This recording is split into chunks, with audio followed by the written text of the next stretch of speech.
E agora, mais harmonizados com a leitura que acabamos de ouvir, vamos fazendo a nossa prece. Então vamos agradecendo a Deus nosso Pai, a Jesus nosso Mestre, por mais uma vez estarmos aqui reunidos, Senhor, para escutar um pouquinho mais dos Teus ensinamentos, desta Tua doutrina maravilhosa, que só nos consola, que nos ilumina e que nos faz entender um pouquinho mais da vida.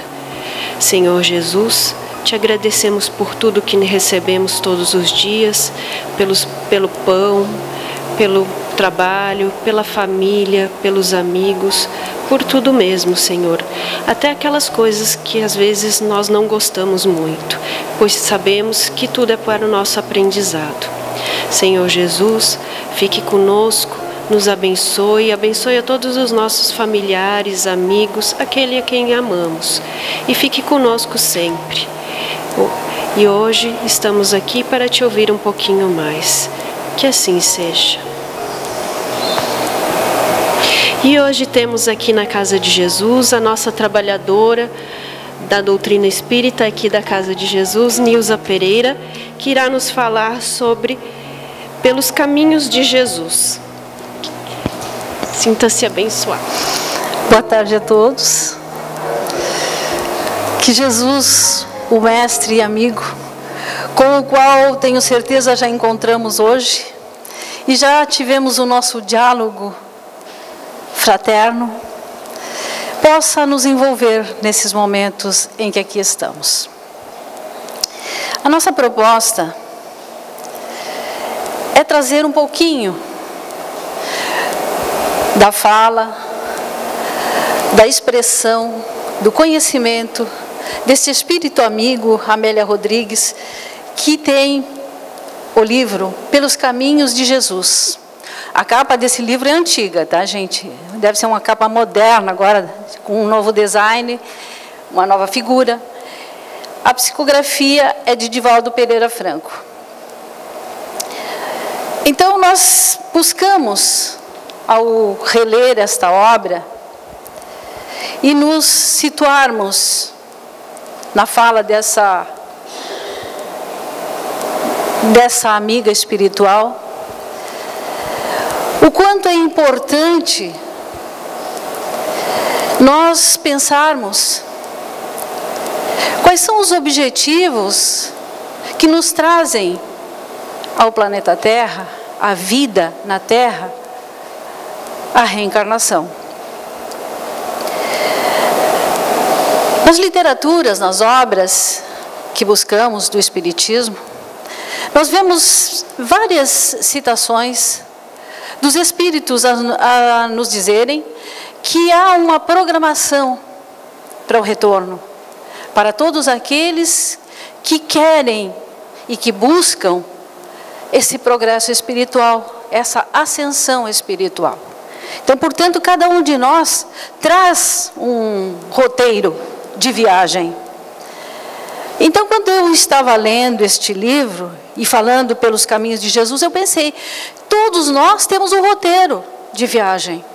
Nós nos preparamos, seja para o momento aqui, quando a gente pensa em se deslocar do lugar onde está indo para um outro local, nós primeiro programamos essa viagem. E pensamos o que nós vamos necessitar no caminho. Quais são as nossas prioridades, tudo aquilo que vai compor a nossa bagagem, desde a nossa vestimenta, do que a gente vai vestir, o meio de transporte, a alimentação, tudo isto faz parte desta viagem, que é uma coisa rápida aqui na Terra. Seja de lazer, seja de necessidade, mas é uma viagem. Agora nós vamos pensar, imaginando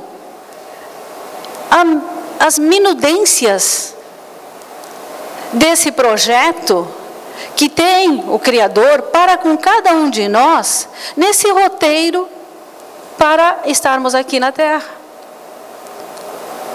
Tudo que Ele pretende para cada um de nós, tudo que Ele coloca na nossa bagagem e nos diz que é necessário.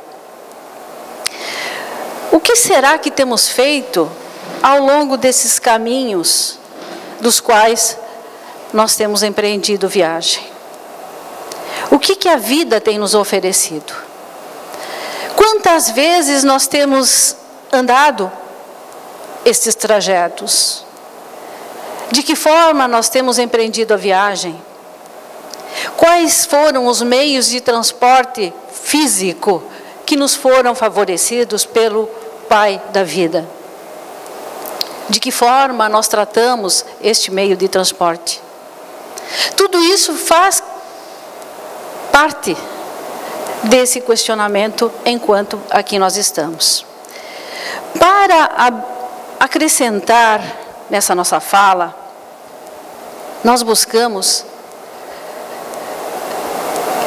um poema de Tagore, de um livro que não é psicografado, é um livro de poemas místicos, que tem por título O Coração de Deus, mas que é da sua própria palavra. Então, portanto, é Tagore que está escrevendo enquanto estava reencarnado. E ele diz assim: minha viagem. Num extremo de prepotência, pensei que minha viagem findara, o caminho à minha frente se acabara. As provisões se exauriram e chegara o tempo de me abrigar na obscuridade silenciosa.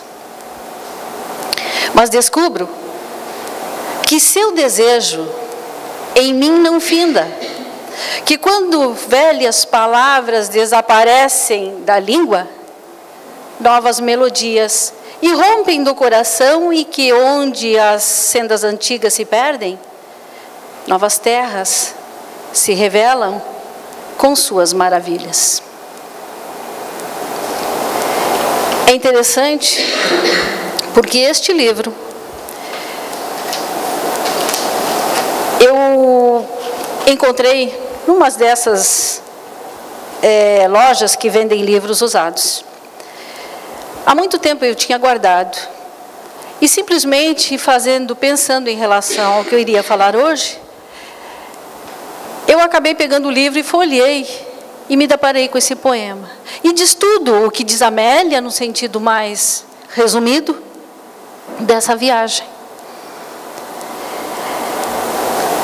Todas as direções nos levam a algum caminho, nos mostram situações de vida e nos fazem pensar o que e quais as ações que devemos ter.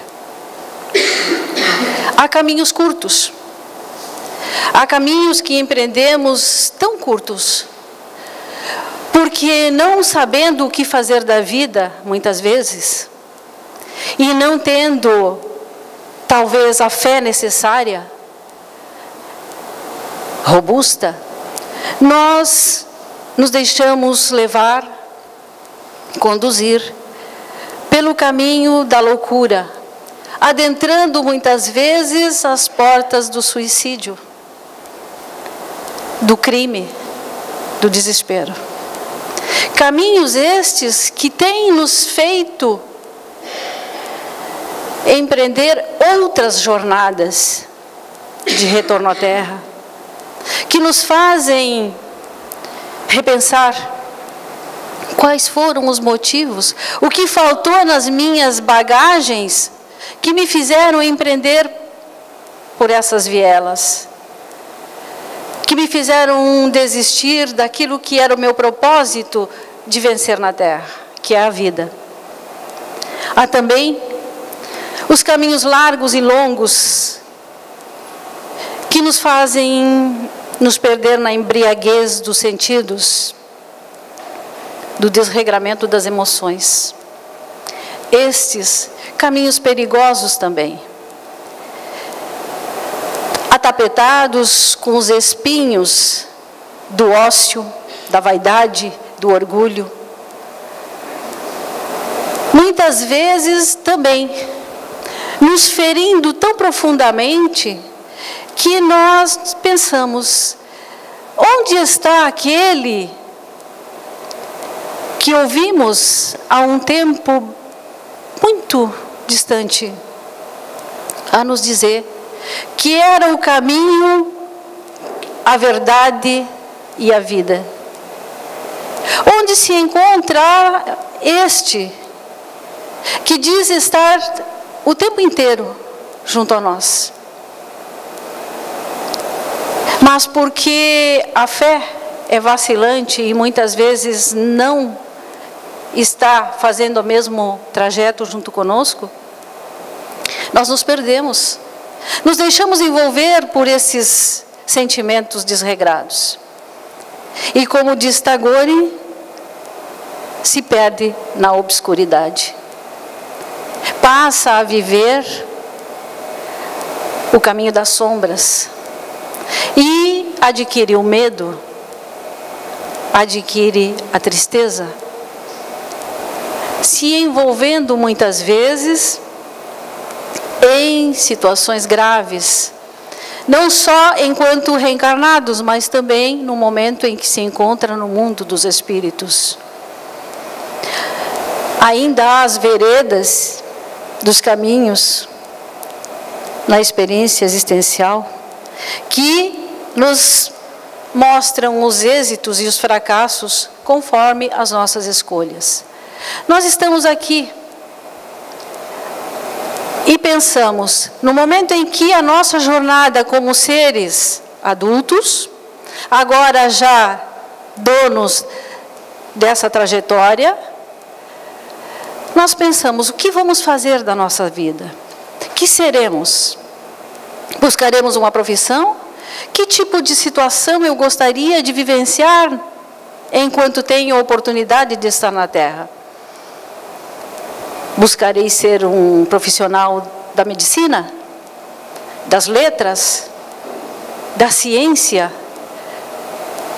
Isso tudo vem à nossa mente. Nós precisamos colocar uma direção, um objetivo, e ter por meta percorrer esse caminho, para que possamos vencer naquilo que estamos nos propondo. E esses caminhos, muitas vezes, estão repletos de dificuldades,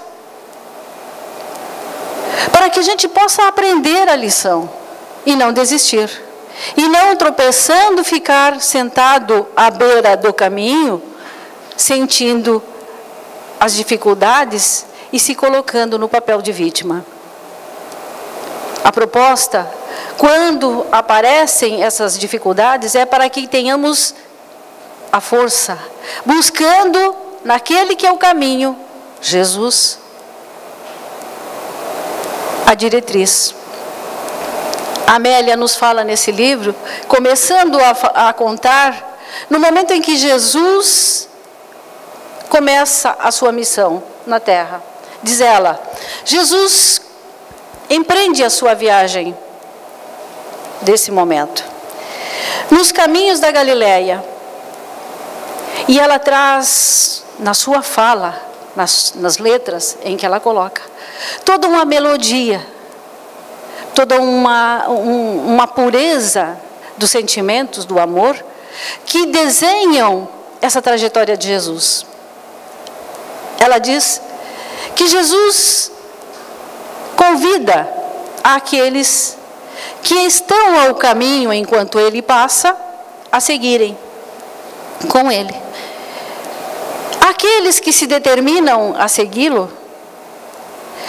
entendem que aquele que está ali é o Senhor, é o Rei, é o Rabi, é o Mestre que estava determinado a vir à Terra. E fortalecem-se junto a Ele, porque empreendem a caminhada naquele momento. Percebem o Jesus nos exemplos, em tudo aquilo que ele traz. E ele começa a fazer o povo a perceber qual é o objetivo de cada um nessa trajetória. Ele cura as pessoas que estão com problemas graves. ele faz o cego ver, aquele que lhe pede: Senhor, Rabi, Jesus, faz-me ver. E ele cede a visão a este. Entendendo que é necessário saber ver esse caminho. Até aquele momento ele não havia visto nada. Sentia tudo aquilo ao seu redor, mas queria ver. E Jesus mostra a ele o caminho, a visão. Também em Betânia, fica sabendo de um amigo seu, que considerado morto, porque assim dizem a ele, este amigo de nome Lázaro, e ele o busca. Chegando nesse local, ele diz que Lázaro não está morto, que é necessário que ele venha à vida, que saia do local onde se encontra e venha à vida. Nos ensina neste momento, nesse caminho que ele percorre, que a vida é algo muito divino, que precisamos ter um olhar, um sentimento para tudo aquilo que somos filhos de Deus. Então, ele diz a Lázaro que saia, porque ele não está morto. Nós não estamos mortos em nenhum momento da nossa trajetória. Embora muitas vezes não tenhamos os olhos, os ouvidos, a sensibilidade da presença de Jesus em nós. Mas Ele está conosco. Não nos abandona, porque assim Ele se refere: eu sou o caminho, a verdade e a vida. E ainda completa dizendo: ninguém irá ao Pai senão por mim. Então é necessário fortalecer esta fé, para que possam os nossos caminhos serem mais brandos. Em Jericó, ele encontra um homem de uma estatura mediana, que sonha em ter uma conversa com o Rabi. Mas a multidão é grande. Há sempre aqueles que se colocam na nossa frente, que se interpõem naquilo que a gente escolhe. E este publicano encontrou uma multidão. Ele era um homem de pequena estatura, portanto, ele não conseguiria chegar onde estava Jesus, porque ele iria empurrar, levar alguém pela frente, e ele não se determinou a isso. Ele simplesmente subiu em uma árvore, em um local, para ver o mestre. Ele se conformou em observar o mestre de longe. E assim o fez. Subido nessa árvore, ele observa que Jesus passa na multidão, fazendo um caminho àqueles que estavam ali.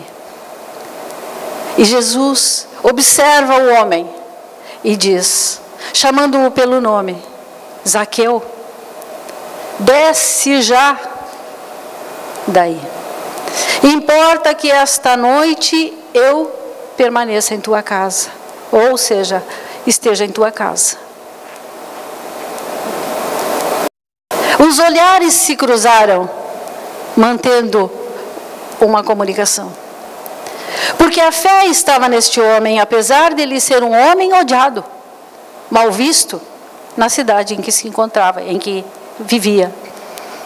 Ele tinha certeza que este entendimento com o Cristo faria com que ele mudasse a sua posição naquele momento. E assim acontece. Jesus adentra o seu lar. É um exemplo para cada um de nós. Quando a gente busca esse contato com Jesus, não nas imagens que a gente vê, mas no pensamento. Se eleva no pensamento através da prece, supera tudo isto que temos de multidão ao nosso redor. A multidão dos pensamentos em desalinho. A multidão dos desajustes emocionais. A multidão dos conflitos íntimos. A multidão das dores físicas. A multidão de tudo aquilo que nos envolve. E que podemos sim superar como Zaqueu superou. Simplesmente se elevou, subiu um pouco mais, além daquilo que ele poderia. E encontra os olhos de Jesus, que dizem: Zaqueu, importa que eu permaneça em tua casa hoje. Desce. O convite de Jesus permanece. Se faz todos os dias para cada um de nós. E importa que eu esteja no teu lar hoje, diante do sofrimento. Importa que eu tenha uma conversa íntima contigo, diante do desajuste, da tristeza, da depressão, de todo e qualquer momento que estejamos passando. Jesus está nos observando. A vontade tem que ser firme para este encontro. Então, são caminhos que nos são apresentados, que nos são desenhados e que fazem parte dessa trajetória.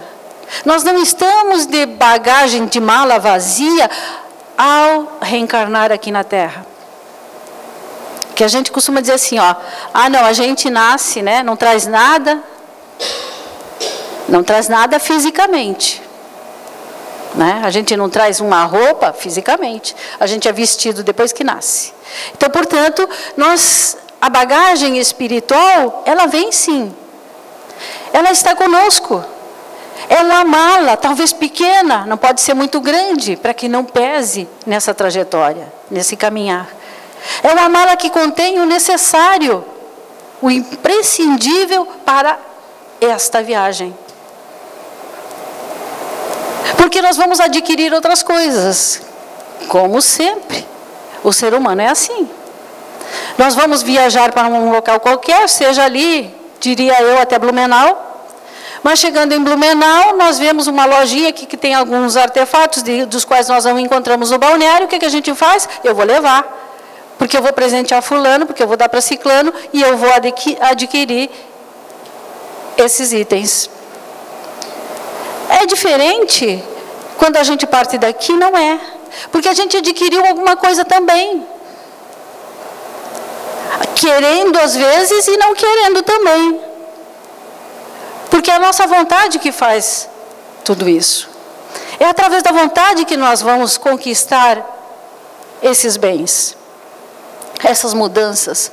A partir deste momento, nós somos seres que nos programamos e estipulamos que de tanto em tantos meses nós vamos fazer uma virada, né, na nossa existência.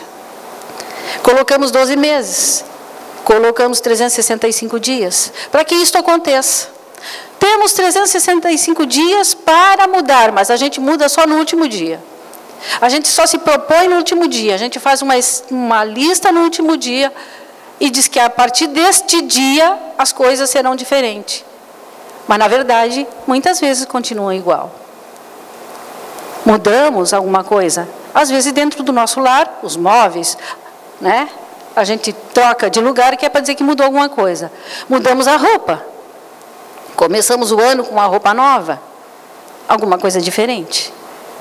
Mas a proposta deste caminhar, destes trajetos que Jesus nos fala, é a mudança de comportamento, de sentimento, de pensar, de agir.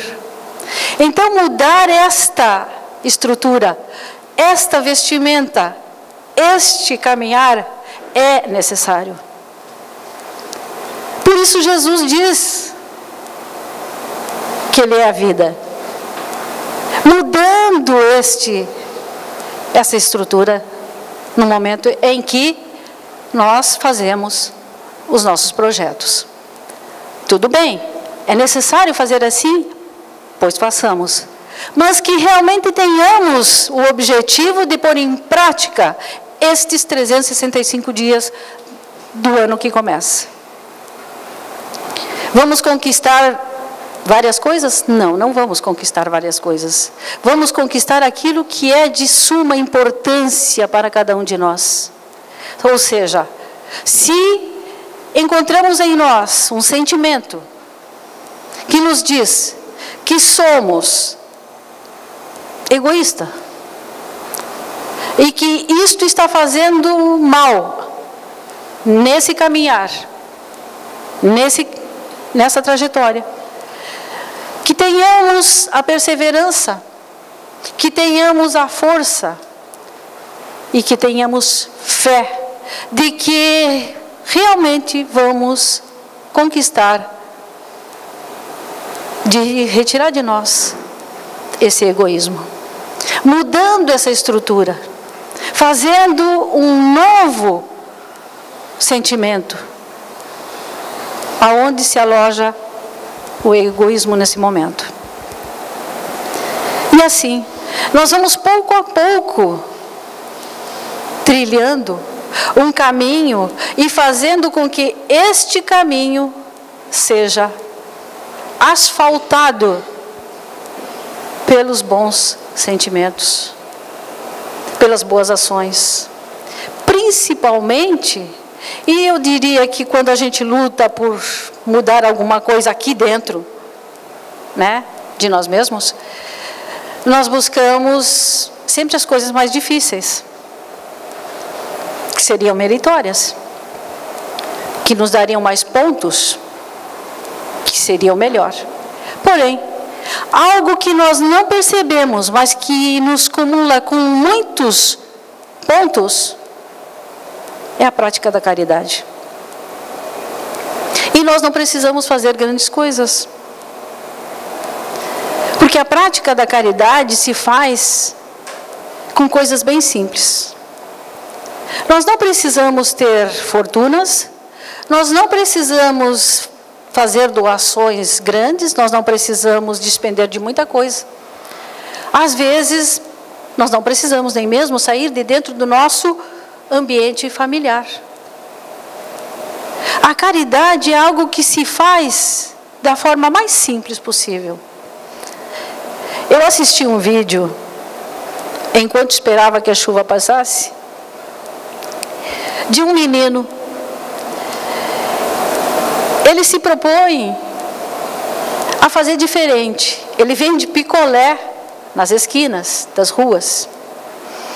E ele resolveu que ele iria fazer diferente. Que ao invés dele ganhar presente, ele queria dar presentes. Então o que ele faz? Ele pega coisinha da lá que ele tem os picolés e vai para a esquina, no semáforo, e quando fecha o semáforo, ele vai lá para cada um que está no carro, ele bate no vidro, porque ninguém abre o vidro.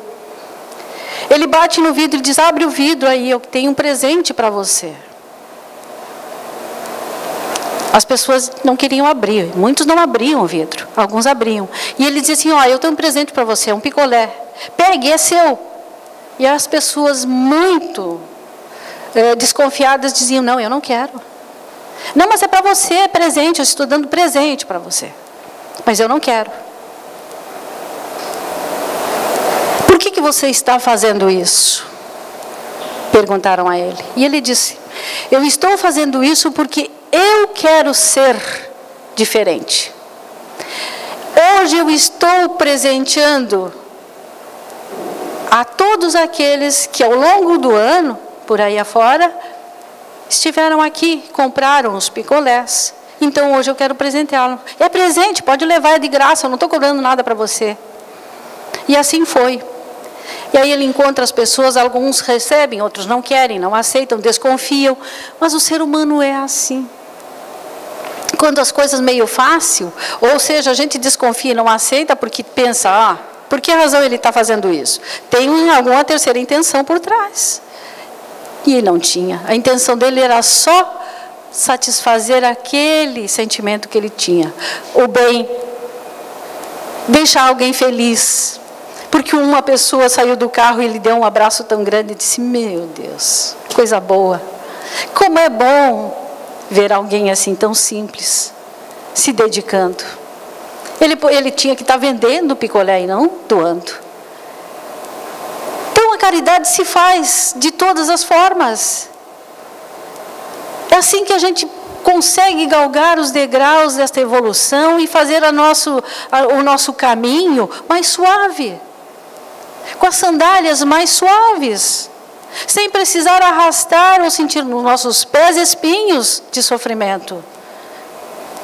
Porque a intenção é ser feliz, é a conquista da felicidade no planeta Terra.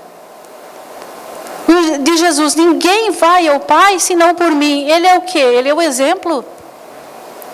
Ele exemplificou tudo aquilo que a gente deve fazer. Quantos de nós corremos atrás do Cristo num momento dado em que Ele passou pelo caminho, nos convidando para segui-lo? Nós ficamos empolgados, seria ótimo, muito bom, mas depois apareceram os espinhos da cruz, os chicotes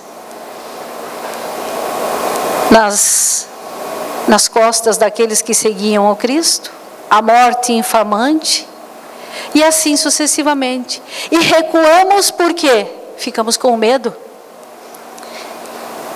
Como assim seguir o Cristo e receber tudo isso? Mas esse é o nosso preço. E hoje, aqui, agora, na atualidade no planeta Terra, o Cristo não pede nada disso. Aliás, Ele nunca pediu que carregássemos por Ele cruz, que colocássemos coroas de espinho, ou que tivéssemos nós qualquer atitude que fosse de sacrifício em relação a Ele. Ele pediu sim, que fizéssemos os caminhos retos, sempre primando pelo bem, pela moral, pela observância da lei de Deus. Ama o próximo como a ti mesmo. Perdoa não só 7 vezes, mas 70 vezes 7 vezes. Doa a capa a quem te pedir. Anda 2.000 passos a quem te pedir 500 ou 1.000. Esse é o sacrifício que Jesus fala. Ele não pede além disto. Mas nesse momento nós não estamos sendo pedidos dessas coisas. Ele só pede: ama e vive em paz. Faça a paz. Mas não sairia a fazer a paz no sentido de colocar bandeiras, camisas e roupas brancas em manifestações. Fazer a paz mental, a paz de espírito, a paz da família, dos sentimentos pacificados. Quando alguém defronta conosco, nos pedindo para que venhamos a debater qualquer coisa, não nos agastarmos. Fazer como Cristo. Observa a criatura que está com problema, mas não debate, não se enfrenta, não confronta com esta pessoa. É dessa forma que nós vamos pacificando esses sentimentos aqui dentro, que devem ser domados, porque são tendências más que temos pela nossa trajetória evolutiva. Passamos por tantos reinos, né? A gente veio lá do animal, daquele que defende a sua cria com unhas e dentes, como a gente diz. E ainda usamos essa expressão quando falam em relação à família, que eu sou como fera, eu defendo a minha cria e vou, né? Que seja na palavra tão somente e não no ato, na ação. que a gente porque temos ainda isto, é cristalizado em nós. Por isso essa mudança, esse procedimento de limpeza psíquica é necessário, para que a gente possa dar os passos limpos nessa estrada de amor que Jesus nos fala. É necessário. O convite é sempre o mesmo. Vinde a mim, vós que estáis sofridos, oprimidos e sobrecarregados, e eu vos aliviarei. Porque meu fardo é leve. Então Jesus não pede além daquilo que Ele fala.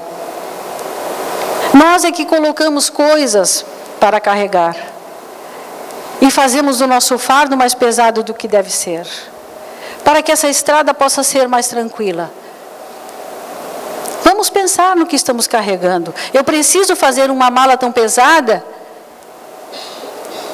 Aí vocês vão pensar assim, mas agora existem rodinhas nas malas, né? A gente pode puxar a mala, tem rodinha, mas a estrada não é um asfalto, né? Aquele asfalto bonitinho, retinho. Não, é cheio de pedras. Então a gente não pode, as rodinhas não vão funcionar. Então vamos colocar leveza na nossa bagagem, para que a gente possa chegar lá no final e perceber que o Cristo esteve todo o trajeto nos fortalecendo, nos amparando e nos dizendo que é necessário perseverar nessa busca. Este ano que começa, que as roupas não façam os nossos objetivos serem principais nesse sentido. Que as nossas intenções de conquistas sejam aquelas de realmente mudar aqui dentro. Reformular essa casa íntima. Fazer novos caminhos. Agora iluminados. E principalmente iluminados pelo conhecimento da doutrina espírita. Não é a melhor, não é a doutrina, mas é a que clareia os nossos nortes, que nos dá liberdade de agir dentro daquilo que escolhemos, e que diz que tudo aquilo que plantamos, colheremos lá na frente.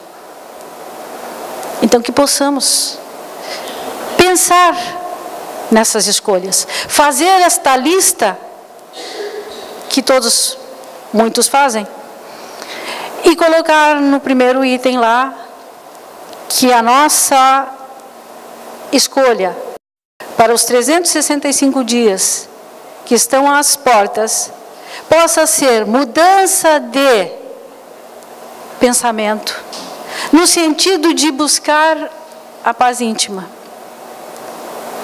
de fazer diferente, de ser alguém melhor do que hoje, do que ontem, do que eu fui lá em outras encarnações.